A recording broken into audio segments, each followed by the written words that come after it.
In the last 6 months, coding bootcamps that guaranteed six-figure salaries have begun shutting down as mid-level roles are handed over to automated AI agents.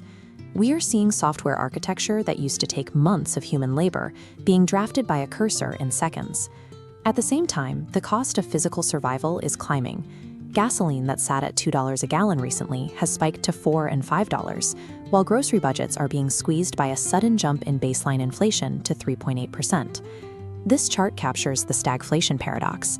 It shows a slowing economy where growth is dropping, right as it violently intersects with a massive spike in the cost of living.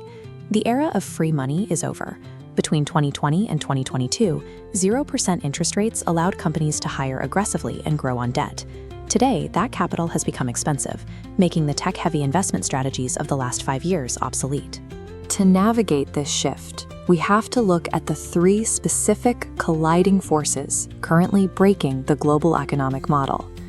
The first force is rooted in geography.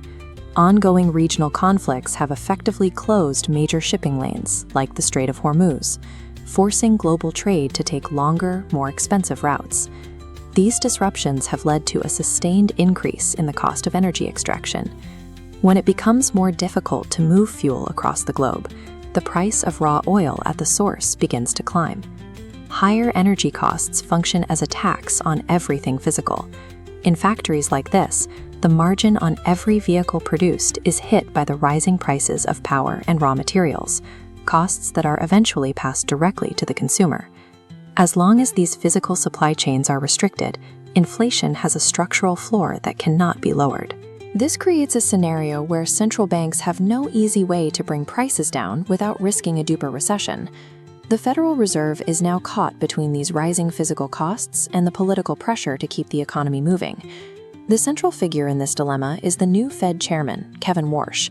Historically, Warsh has operated as a hawk, an economist who prioritizes the strength of the dollar over short-term market stimulus. If the Fed cuts interest rates to help businesses, they risk a weakened currency. Lowering the cost of money causes inflation to shoot up.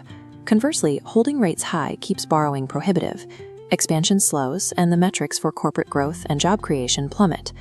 On Wall Street, this means the end of speculative betting. When capital costs 7 or 8%, investors stop funding unprofitable startups and demand to see immediate realized profits. Without access to cheap loans, corporations move into survival mode. To protect their margins, they begin aggressively cutting their largest recurring expense, the white-collar workforce. This financial pressure is the primary driver of the SaaS apocalypse. Companies are realizing they no longer need to pay thousands of dollars in recurring subscription fees for the software platforms that run their operations.